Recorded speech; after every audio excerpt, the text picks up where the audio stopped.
وہ اپنے خیالات ہی میں مگن رہتے ہیں، غور و فکر کرتے ہیں، سوچ بچار کرتے ہیں، انہیں تنہائی زیادہ پسند ہوتی ہے، تنہائی میں وہ زیادہ خوش رہتے ہیں۔ تو یہ ایکسٹروورٹس اور انٹروورٹس دو مزاج ہیں بنیادی طور پر، اللہ تعالیٰ نے بنائے ہیں مختلف مزاج جو ہے، اور ایک ہوتی ہے تیسری کیفیت جس میں یہ دونوں چیزیں بڑے توازن کے ساتھ ہو، ایمبیورٹ۔ یہ بہت شاذ ہوتا ہے، بہت شاذ ہوتا ہے، بہت کم لوگ ہوتے ہیں دنیا میں کہ جو واقعتاً اس میں توازن قائم کر سکیں، یا ادھر کا رجحان ہوگا یا ادھر کا رجحان ہوگا۔ تو جو یہ انٹروورٹس ہوتے ہیں جو غور و فکر کرتے رہتے ہیں، ان کے اندر جو ہے وہ یوں سمجھیے کہ فطرت کی جو اصل حقائق ہے وہ کچھ زیادہ محفوظ رہتے ہیں ان کے غور و فکر کی وجہ سے۔ پھر وہ کائنات کے بارے میں بھی سوچتے ہیں، تو اس کائنات کی تمام آیات الہیہ میں گویا کہ ان سے ہم کلام ہوتی ہے، اشارے کرتی ہیں۔ یہ وہ لوگ ہوتے ہیں کہ جن تک گویا کہ وہ حقائق از خود روشن ہو چکے ہوتے ہیں ان تک، کہ جیسے ہم نے سورہ فاتحہ پڑھتے ہوئے کہا کہ کچھ لوگ ہوتے ہیں اپنی فطرت سلیمہ اور عقل سلیم کی رہنمائی میں یہاں تک تو پہنچ گئے کہ اللہ کو پہچان لیا، آخرت کو پہچان لیا، یہ بھی سمجھ لیا کہ اللہ ہی کی بندگی کرنی چاہیے، کیسے کریں یہ پتہ نہیں، اہدنا الصراط المستقیم، اب وہ راستہ مانگتے ہیں کہ ہمیں راستہ دکھا۔ یہ صدیقین ہوتے ہیں، اور ان کی شان یہ ہوتی ہے کہ جیسے ہی کسی نبی کی دعوت ان کے کان میں آتی ہے وہ ایسے لپٹ کر قبول کرتے ہیں کہ گویا کہ منتظر بیٹھے تھے، جیسے کوئی شخص وضو کر کے بیٹھا ہوا تو بس اذان کی آواز آ میں چلوں، اتنا ہی ہوتا ہے۔ اسی لیے حضور نے فرمایا ابو بکر رضی اللہ تعالیٰ عنہ کے بارے میں کہ میں نے جس کے سامنے بھی ایمان کی دعوت پیش کی اس نے کچھ نہ کچھ توقع ضرور کیا، سوائے ابو بکر، ایک لمحے کا توقع، کوئی ایسے وہ تو تیار بیٹھے ہوئے تھے۔ البتہ جو ایکسٹروورٹس ہوتے ہیں وہ چونکہ ان کی توجہ نہیں ہوتی حقائق کی طرف، وہ دنیا میں مگن ہے، کھیل کود میں ہے، شکار میں ہے، کشتیوں میں ہے، ہنسی مذاق میں ہے، گفتگو میں لگے ہوئے ہیں، تو انہیں کچھ زیادہ غور و فکر کی ان کے اندر جو ہے طبیعت کے اندر میلان نہیں ہوتا اس کا، لہٰذا انہیں دیر لگ جاتی ہے نبی کی دعوت کو سمجھنے میں، اس کی طرف متوجہ ہونے میں۔ لیکن یہ ہے کہ جب ان کے کم توجہ ہو جاتی ہوتی بھی عام طور پر جذباتی انداز میں ہوتی ہے، لیکن جب ان کی توجہ ہو جائے جذباتی انداز میں تو پھر یہ ہے کہ وہ چونکہ ہوتے ہیں ایکٹیو زیادہ ہوتے ہیں، لہذا وہ اپنی فعالیت کی وجہ سے آگے نکل جاتے ہیں، بظاہر وہ صدیقین سے آگے نکل جائیں گے فعالیت کی وجہ سے، اس لیے کہ وہ فعال زیادہ ہے۔ اب اس کی مثال حضرت عمر ہے، حضرت حمزہ ہے رضی اللہ تعالیٰ عنہ، 6 سال لگ گئے۔ حضرت عمر کے بارے میں تو آپ کہہ سکتے ہیں کہ سب کوئی گھرانہ مختلف تھا، وہ بنو عدی میں سے تھے، حضور بنو ہاشم میں سے تھے، لیکن حضرت حمزہ کو کیوں دیر لگ گئی؟ 6 سال کی، سگے چچا ہیں، دودھ شریک بھائی ہیں، ساتھ کے کھیلے ہمجولی ہیں، نہایت محبت کرنے والے حضور سے، اور اسی کیفیت کے اندر وہ ایمان لائے۔ ایک روز آئے باہر سے، شکار کھیل کر آ رہے تھے، کئی دن باہر رہے تھے، واپس آئے تو ابھی گھر میں داخل نہیں ہوتے، لونی نے کہا کہ آج تو ابو جہل نے بڑی گستاخی کی ہے آپ کے بھتیجے کے ساتھ، تو مسیح سنتے ہی آگ بگولا ہو کر گئے ہیں، کمان جا کے ماری ابو جہل کے سر میں، تو تم نے یہ کیا ہے، اور اسی وقت کا اچھا میں اس پر ایمان لایا ہوں، کرو مقابلہ۔ یہ ان کے ایمان کا معاملہ، یہ حمزہ ہے، اس طرح حضرت عمر ہے، چلے تھے حضور کو قتل کرنے کے ارادے سے، لیکن اپنی بہن کے اندر جو دیکھی، اس کے اندر یہ کہاں سے اتنی استقامت آ گئی کہ بھائی جان چاہے آپ ہمیں قتل کر دیں، جان سے مار دیں، لیکن اب یہ جو دین ہم نے قبول کیا اس کو ہم چھوڑنے والے نہیں۔ بہنوئی کو تو مار مار کے لہو لہان کر دیا تو سعید بن زید کو، بہن کو بھی مارا، لیکن پھر اچانک بدل گئے، پھر وہی عمر جو ہے جو تلوار ننگی لے کے چلا تھا قتل کرنے کے ارادے سے، گردن میں تلوار حمال کیے ہوئے، جیسے غلام ہوتے ہیں ان کے ہاں غلاموں کا رواج یہ تھا، ان کی تلواریں گردنوں میں حمال ہوتی تھی، وہ آ رہا ہے اور ایمان لا رہا ہے۔ یہ ہے شہداء، صدیقین اور شہداء۔ تو اب مزاج جو ہے انبیاء میں بھی آپ کو ملے گا، کچھ لوگوں کا مزاج شہداء سے مناسبت رکھتا ہے۔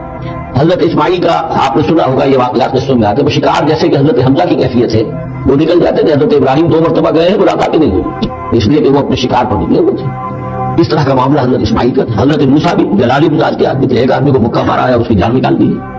حضرت ابراہیم کو دوسرے قسم، وہ صدیق النبی، ان کے مزاج جو ہے وہ اس نوعیت کا، صدیقیت کے ساتھ مناسبت رکھنے والا، تو نبوت تو ان کو بھی ملی، نبوت ان کو بھی ملی، لیکن مزاجی فرق کی وجہ سے ایک صدیق نبی ہے اور ایک رسول نبی ہے، اس لیے کہ رسول کے ساتھ جو لفظ مناسبت رکھتا ہے وہ شہادت ہے۔ تمام رسول شاہد بنا کر بھیجے گئے۔ یہ جو کار رسالت ہے، تبلیغ اور اتمام حجت، اس کے اندر تو عمل کا پہلو زیادہ ہے، اور اس میں پھر شہداء زیادہ نمایاں ہوتے ہیں، تو رسولوں کے لیے ہے یہ یا ایھا النبی انا ارسلناک شاہدا ومبشرا ونذیرا وداعیا الی اللہ باذنہ وسراجا منیرا، اور جیسے کہ ہم نے پڑھا وکیف اذا جئنا من کل امۃ بشہید، تو رسولوں کے ساتھ مناسبت لفظ کی جو ہے وہ شہادت کی، تو گویا کہ شہداء کا مزاج رکھنے والے جو نبی ملے وہ رسول النبی ہیں، اور صدیقیت کا مزاج رکھنے والے جن کو نبوت مل گئی وہ صدیق نبی ہے۔ تو حضرت ابراہیم انہ کان صدیقا نبیا، وہ تو ہم پڑھ چکے تھے، اب آگے چلیے۔ ابھی اس موضوع پر مزید گفتگو سورہ حدید میں چل کر ہوگی، اولئک هم الصدیقون والشہداء عند ربہم، اس کے جو دوسرے رکوع کے آخر میں آیت آئی ہے تو وہاں جا کر انشاءاللہ اس کے سلسلے میں مزید گفتگو ہو۔ واذکر فی الکتاب موسیٰ، اور کتاب میں تذکرہ کیجئے موسیٰ کا، انہ کان مخلصا، یقیناً ہم نے اسے خاص اپنا بنا لیا تھا، اس کی تفصیل آگے آ جائے گی سورہ طٰہٰ کے اندر۔ وکان رسول النبی، اور وہ رسول نبی تھے، ونادیناہ من جانب طور الایمن، اور ہم نے اس کو پکارا، اس سے بات کی، اس کو بلایا طور پہاڑ کے داہنی جانب سے، وقربناہ نجیہ، اسے قریب ہم نے بلایا سرگوشی کے لیے۔ وَوَهَبْنَا لَهُ مِن رَحْمَتِنَا أَخَاهُ هَارُونَ نَبِيًّا، اور ہم نے اسے اپنی رحمت سے اس کو یہ مقام بھی عطا کیا کہ اس کے بھائی ہارون کو بھی نبوت عطا کر دی، جو یہ درخواست کی تھی حضرت موسیٰ علیہ السلام نے، وہ ابھی صورت میں آ جائے گا۔ وَاذْكُرْ فِي کتاب اسماعیل، اور ذرا تذکرہ کیجئے کتاب میں اسماعیل کا بھی، إِنَّهُ كَانَ صَادِقَ الْوَعْدِ، یقیناً وہ بڑے وعدے کے سچے تھے۔ اور خاص طور پر اشارہ ہو رہا ہے اتنا بڑا وعدہ جو حضرت ابراہیم سے اپنے والد سے انہوں نے کیا تھا کہ یا ابت افعل ما تؤمر ستجدنی انشاءاللہ صابرا، اب میدان پر گزریے، جو بھی آپ کو اللہ کی طرف سے حکم آ رہا ہے، مجھے ذبح کرنے کا حکم ذبح کر دیجیے، انشاءاللہ آپ مجھے صابر پائیں گے۔ تو آخری وقت تک انہوں نے اپنے اس وعدے کو نبھایا اور گردن جو ہے رکھ دی، یہ چڑھائی چھڑی۔ صادق الوعد وکان رسول النبی، وہ بھی مزاجی اعتبار سے جو میں نے عرض کیا ہے، حضرت حمزہ جو کہ ویسے بھی نسل میں حضرت اسماعیل کی نسل میں سے ہے، تو اگر آپ دیکھیں گے تو بہت ہی ان کے درمیان شخصیت کی مشابہت نظر آئے گی۔ رسول النبی، وہ رسول نبی تھے۔ وکان یامر اہلہ بالصلاۃ والزکاۃ وکان عند ربہ مرضیہ، اور وہ حکم دیتے تھے اپنے گھر والوں کو نماز کا بھی اور زکوٰۃ کا بھی، اور وہ اپنے رب کے نزدیک بہت ہی پسندیدہ، بہت ہی اللہ تعالیٰ وہ کے منظور نظر کہہ لیجیے، مرضی۔ وَاذْكُرْ فِي الْكِتَابِ إِدْرِيسَ، اور تذکرہ کیجیے کتاب میں ادریس کا بھی۔ یہ ادریس علیہ السلام جو ہے یہ ایک نبی ہے کہ جو حضرت آدم اور حضرت نوح کے مابین گزرے ہیں۔ کیونکہ آدم اور حضرت نوح کے مابین ایک اور نبی بھی گزرے ہیں، قرآن مجید میں ذکر نہیں ہے، تورات میں شیس علیہ السلام۔ تو نبی تو یہ ہیں حضرت آدم پہلے نبی، پھر یہ دو اور نبی ہیں حضرت ادریس، اور اس تورات میں ان کا نام حنوک ہے، شیس کا نام سیس ہے، وہ تو ٹھیک ہے، اور قرآن مجید میں ان کا تذکرہ بھی نہیں ہے، لیکن حضرت ادریس کا حنوک نام ہے۔ لیکن یہ کہ یہ دونوں ہیں درمیان میں حضرت آدم اور حضرت نوح علیہ السلام، پہلے رسول حضرت نوح علیہ السلام، یہ دونوں نبی ہیں۔ وَاذْكُرْ فِي الْكِتَابِ إِدْرِيسَ، اور تذکرہ کیجیے کتاب میں اس قرآن میں ادریس کا، إِنَّهُ كَانَ صِدِّيقًا نَبِيًّا، یقیناً وہ بھی صدیق نبی تھے، مزاجاً ان کا بھی وہی حضرت ابراہیم کے ساتھ مناسبت، صدیقیت والا مزاج۔ وَرَفَعْنَاهُ مَكَانًا عَلِيًّا، اور ہم نے انہیں اٹھایا تھا بہت بلند مقام تک۔ اب یہ اٹھانا جو ہے ویسے تو بعضوں کا خیال ہے کہ شاید وہ بھی حضرت عیسیٰ علیہ السلام کی طرح رفع سماوی ان کی ہوئی ہے، چوتھے آسمان میں حضور کی ان سے ملاقات ہوئی ہے شب معراج۔ لیکن ایک مفہوم اس کا یہ بھی ہے کہ اونچا مقام دینا، بلند مقام دینا، اس لیے کہ یہاں الہ نہیں ہے، وہاں جو ہے وہ رافعوں کا الیہ، جہاں کہا گیا حضرت عیسیٰ کے بارے میں تمہیں اٹھانے والا ہوں اپنی طرف، تو اس سے مفہوم جو ہے بہت معین ہو جاتا ہے، یہاں ضروری نہیں ہے کہ وہ مفہوم لیا جائے۔ اولئک الذین انعم اللہ علیہم، دیکھیے وہی لفظ آ گیا، اب یہ ہے وہ لوگ جن پر انعام فرمایا ہے اللہ نے، من النبیین، انبیاء میں سے۔ اب منعم علیہم کے چار طبقات ہیں، ان میں سے یہ انبیاء کا تذکرہ ہو رہا ہے سب کا۔ من النبیین من ذریۃ آدم، اولاد آدم میں سے، وممن حملنا مع نوح، اور پھر بعد ان میں سے ان کی نسل میں سے ہیں جنہیں ہم نے نوح کے ساتھ اس کشتی میں سوار کرایا، ومن ذریۃ ابراہیم، اور پھر ذریۃ ابراہیم میں سے ہیں، ان کی اولاد سے، واسرائیل، اور حضرت یعقوب کی نسل سے ہیں، وممن ہدینا واجتبینا، اور جنہیں کہ ہم نے ہدایت دی اور جنہیں ہم نے چن لیا، پسند کر لیا۔ اذا تتلیٰ علیہم آیات الرحمن، ان کی کیفیت یہ ہوتی تھی کہ جب رحمان کی آیات ان کو پڑھ کر سنائی جاتی تھی، خروا سجدا وبکیا، تو وہ گر پڑتے تھے اللہ کی جناب میں سجدہ کرتے ہوئے روتے۔ فخلف من بعدہم خلف، پھر ان کی جگہ پر بعد میں آ گئے، ان کے جانشین ہوئے، ان کے وارث ہوئے ایسے ناخلف لوگ۔ یہ خلف کا لفظ جب آتا ہے لام کی جزم کے ساتھ، تو ناخلف یعنی ایسے لوگ کہ جو اپنے اسلاف کے کردار اور ان کی بزرگی جو ہے اس کو برباد کرنے والے، تباہ کرنے والے، ان کی نیک نامی کو بٹا لگانے والے، ناخلف۔ فخلف من بعدہم خلف، پھر ان کی اولاد میں سے ایسے ناخلف بھی پیدا ہوئے، اضاعوا الصلاۃ، جنہوں نے نماز کو تو ضائع کر دیا، واتبعوا الشہوات، اور خواہشات کی پیروی کی، شہوات، خواہشات، جذبات، فسوف یلقون غیا، تو عنقریب ان کی ملاقات ہو جائے گی گمراہی کے ساتھ، یعنی گمراہی کا جو انجام ہے یہ اس سے دوچار ہو جائے گی۔ الا من تاب وآمن وعمل صالحا، سوائے اس کے کہ جو توبہ کریں اور ایمان لائیں اور نیک عمل کریں، فاولئک يدخلون الجنہ، وہ لوگ جنت میں داخل ہوں گے، ولا یظلمون شیئا، اور ان پر قطعاً کوئی ظلم نہیں کیا جائے گا، ان کا کوئی تلفی نہیں کی جائے گی، ان کے پورے اعمال کا انہیں بدلہ مل جائے گا۔ جنات عدن التي وعد الرحمن وعباده بالغیب، یعنی ان کو کیا ملے گا؟ وہ باغات، ریزیڈینشل گارڈن، بسنے والے باغات، رہنے والے باغات، جن کا کہ وعدہ کیا تھا رحمان نے اپنے بندوں سے غیب میں، یعنی ظاہر بات ہے قرآن مجید میں وعدہ ہو رہا ہے، تو اب نہ وہ جنت ہمارے سامنے ہے، نہ خود اللہ تعالیٰ جو ہے وہ ضرور ہمارے سامنے ہے، ہم ایمان لا رہے ہیں اس پر غیب، یؤمنون بالغیب۔ انہ کان وعدہ ماتیا، یقیناً اس کا وعدہ جو ہے وہ تو پورا ہونے والا ہی ہے، اس کو تو وقت پر پہنچنا ہی ہے، اب وہ اپنی جگہ پر پختہ ثابت ہوگا۔ لا يسمعون فيها لغوا الا سلاما، وہ نہیں سنیں گے اس میں کوئی لغو بات، بس صرف سلام ہی سلام، ہر طرف سے فرشتے آ رہے ہیں تو سلام، دیلاً سلاما سلاما۔ وَلَهُمْ رِزْقُهُمْ فِيهَا بُكْرَةً وَعَشِيًّا، ان کے لیے ان کا رزق ہوگا اس میں صبح بھی شام کو بھی۔ تِلْكَ الْجَنَّةُ الَّتِي نُورِثُ مِنْ عِبَادِنَا مَنْ كَانَ تَقِيًّا، یہ ہے وہ جنت جس کو کہ ہم جس کے وارث بنائیں گے ہم اپنے بندوں میں سے ان کو کہ جو متقی ہوں گے، خدا ترس ہوں گے، اللہ سے ڈرنے والے ہوں گے۔ وَمَا نَتَنَزَّلُ إِلَّا بِأَمْرِ رَبِّكَ، اور اے نبی ہم نہیں نازل ہوتے مگر آپ کے رب کے حکم سے. لہو ما بین ایدینا وما خلفنا وما بین ذلک وما کان ربک نسیا. اسی کے اختیار میں ہے جو کچھ ہمارے سامنے ہے اور جو کچھ ہمارے پیچھے ہے اور جو ان دونوں کے مابین ہے. اور اے نبی آپ کا رب بھولنے والا نہیں ہے. یہ بہت اہم مضمون ہے، اور در حقیقت ایک مضمون کا سمجھیے کہ سلسلہ شروع ہو رہا ہے جس کی پہلی کڑی یہ ہے. اس کو یوں سمجھیے کہ حضور صلی اللہ علیہ وسلم کو جو قرآن مجید سے شغف تھا اور محبت تھی اور شوق تھا آپ کا، تو جو وقفہ پڑ جاتا تھا وہی میں وہ آپ پر بڑا شاق گزرتا تھا. آپ چاہتے تھے کہ وہی جلدی جلدی آئے تاکہ آپ اس سے اور اپنے وجود پرنور کو مزید منور کریں. آپ جو ہے قرآن مجید سے جو آپ کو عشق تھا اس کی بنا پر اس میں آپ کو اجرت رہتی تھی کہ جلدی آئے قرآن. اس حوالے سے آپ نے حضرت جبرائیل سے شکوہ کیا کہ آپ وقفے وقفے سے آتے ہیں، ہم انتظار کرتے رہتے ہیں. اس کا یہ جواب ہے جو جہاں دیا جا رہا ہے. وما نتنزل الا بامر ربک. اے نبی ہم اپنی مرضی سے نہیں نازل ہو سکتے، ہم نہیں نازل ہوتے مگر آپ کے رب کے حکم سے. لہو ما بین ایدینا، یہ بہت ہی یوں سمجھیے کہ گہرے الفاظ ہیں. لہو ما بین ایدینا وما خلفنا، جو ہمارے آگے ہے اس کا اختیار بھی اللہ ہی کا ہے، جو ہمارے پیچھے ہے اس کا اختیار بھی اللہ ہی کا ہے. وما بینہما وما بین ذالک، آگے اور پیچھے کے مابین کون ہے پھر؟ ہم، میں، میرا وجود، میرے آگے میرے پیچھے، اور ان دونوں کے درمیان کون ہے؟ میں گویا کہ بالکل اللہ تعالیٰ کے حکم کے تابع. فرشتے کی یہی شان ہے کہ فرشتہ جو ہے یفعلون ما یؤمرون، جو حکم ملتا ہے، لا یعصون اللہ ما امرهم، ان کا معاملہ یہ ہے کہ جو بھی اللہ کا حکم ہے گویا کہ وہ تو اس کے سرتابی نہیں کرتے، سرے منہ اس میں فرق نہیں ڈالتے. وما نتنزل الا بامر ربک، ہم نہیں اترتے یا اتر سکتے مگر آپ کے رب کے حکم سے. جب اسی مصلحت اسی کی مشیت ہوتی ہے وہ وہی دے کر ہمیں بھیجتا ہے. لہو ما بین ایدینا وما خلفنا وما بین ذالک وما کان ربک نسیا. اور اے نبی یہ جو کچھ تاخیر ہو جاتی ہے کسی بھول کی وجہ سے نہیں ہے کہ اللہ کو کوئی نسیان لاحق ہو گیا ہے تو تھوڑی دیر کے لیے توجہ کہیں اور ہو گئی ہے، معاذ اللہ. اب تیرا رب بھولنے والا نہیں ہے بلکہ یہ حکمت کے تحت ہے. اللہ تعالیٰ کی مشیت یہ ہے کذالک لنثبت به فؤادک رتلناه ترتیلا، وہ جو ہم پڑھ چکے سورہ بنی اسرائیل میں بھی. وقرآنا فرقناه لتقرأه على الناس على مكث ونزلناه تنزیلا. یہ ہماری حکمت ہے کہ وقفے وقفے سے آپ نے قرآن لوگوں کو پڑھ کر سنائے. رب السماوات والارض، وہ رب ہے آسمانوں کا اور زمین کا. وما بینہما، اور جو ان دونوں کے مابین ہے. فاعبدہ، بس اسی کی بندگی اور پرستش کیجیے. واصطبر علیہ بعبادتہ، اور اسی کے اس کی عبادت کے اوپر پوری طرح جمے رہیے، صبر کیجیے. هل تعلم له سمیا، تو کیا تم جانتے ہو کہ اس کی سی شان کا کوئی اور بھی کوئی اور ہستی ہے؟ ظاہر بات ہے جو شان اللہ کی ہے اس کی سی شان رکھنے والی کوئی اور ہستی کائنات میں موجود نہیں. وَيَقُولُ الْإِنسَانُ وَإِذَا مَا مِتُّ لَسَوْفَ أُخْرَجُ حَيًّا، اور یہ انسان کہتا ہے حیران ہو کر کیا میں جب مر جاؤں گا تو پھر مجھے اٹھا کر کے اٹھا لیا جائے گا. یعنی یہ وہ لوگ ان میں سے کہ جو باعث بعد الموت کے منکر تھے. میں نے بارہ آپ کو بتایا کہ اکثر و بیشتر تو وہ مانتے تھے، لیکن وہ کہتے تھے کہ وہاں ہمیں چھڑانے والے ہیں، ہمارے شفعاء ہیں، ہؤلاء شفعاؤنا عند اللہ.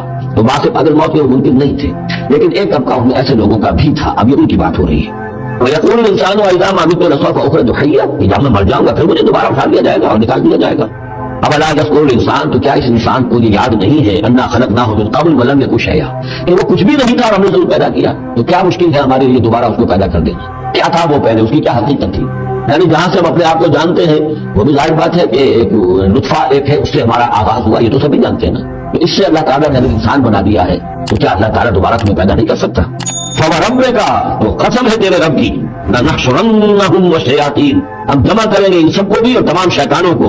ثُمَّ لَنُحْضِرَنَّهُمْ حَوْلَ جَهَنَّمَ جِثِيًّا، اور پھر ہم سب کو جمع کر دیں گے جہنم کی گرد کہ یہ اپنے گھٹنوں کے بد گرے ہوئے ہوں. ثُمَّ لَنَنزِعَنَّ مِنْ كُلِّ شِيَعَةٍ أَيُّهُمْ أَشَدُّ عَلَى الرَّحْمَنِ عِتِيًّا، پھر ہم ہر گروہ میں سے، ہر قوم میں سے پھر نکالیں گے کون ہے وہ جو سب سے زیادہ اکڑنے والے تھے رحمان کے مقابلے میں. بلاؤ ادھر سے ابو جہل کو اور بلاؤ ادھر سے عقبہ ابن ابی معیط کو، ہر گروہ میں سے جو سب سے زیادہ اللہ کا کہ اس کے ساتھ گستاخی کرنے والا اور سب سے زیادہ تکبر کرنے والا تھا، پھر اس کو آگے نکال کر نمایاں کیا جائے گا. ثم نحن اعلم بالذین هم اولى بها، پھر ہم خوب جانتے ہیں ان لوگوں کو کہ جو بہت زیادہ قابل ہوں گے اور سب سے پہلے داخل ہونے والے ہوں گے اس جہنم کے اندر. وَإِن مِّنكُمْ إِلَّا وَارِدُهَا كَانَ عَلَىٰ رَبِّكَ حَتْمًا مَّقْضِيًّا، اور تم میں سے کوئی بھی نہیں ہے مگر یہ کہ اسے ایک مرتبہ جہنم پر آنا ہوگا. یہ فیصلہ ہے تیرے رب کا حتمی طے شدہ، حتماً مقضیہ.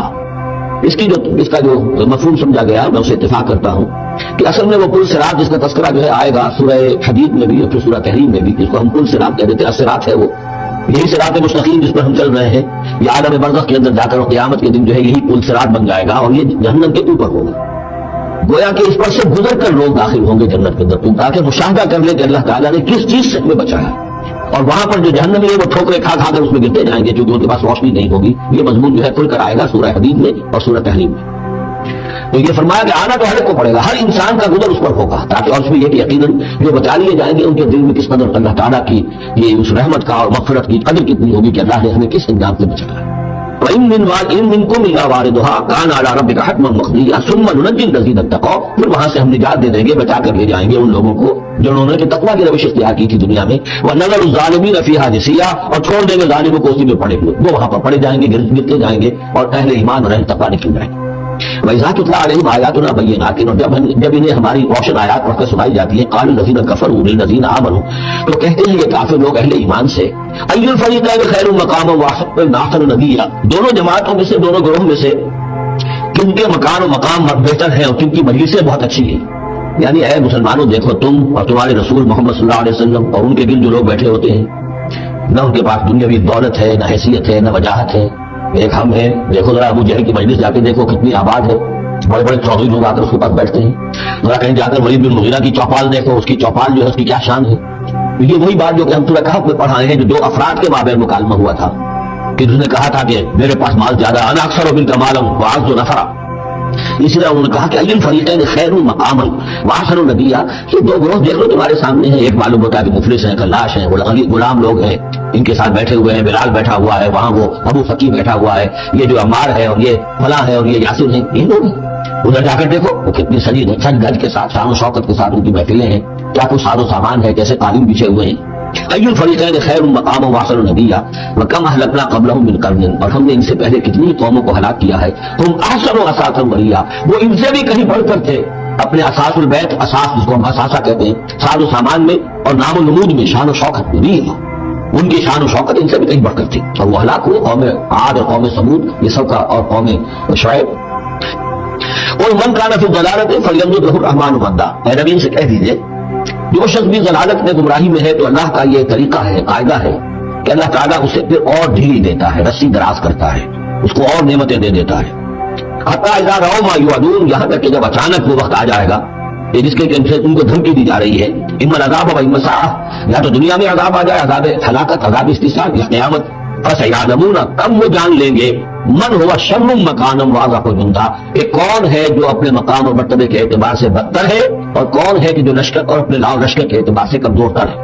اس وقت پتہ چلے گا کہ محمد زیادہ طاقتور تھے صلی اللہ علیہ وسلم یا ابو جہل زیادہ طاقتور تھا۔ آخرت میں جا کر حقیقت کھل جائے گی۔ اس وقت تو یہ ایک سراب ہے، نظر آ رہا ہے، ایک ڈرامہ ہے، کھیل ہو رہا ہے، حقیقت جو ہوگی وہ منکشف ہو جائے گی اس میں۔ یزید اللہ الذین اہتدوا ھدی، اور اللہ تعالیٰ ان لوگوں کی ہدایت میں اضافہ کرتا ہے جو ہدایت کی راہ اختیار کرے، اللہ بڑھاتا ہے ان لوگوں کو ہدایت میں جنہوں نے ہدایت اختیار کی۔ والباقیات الصالحات خیر عند ربک ثوابا وخیر مردا، اور یقیناً نیک باقی رہنے والے تو نیک عمل ہے، یہ مال و دولت باقی رہنے والا نہیں، یہ تو یہیں کی شے یہیں رہ جائے گی۔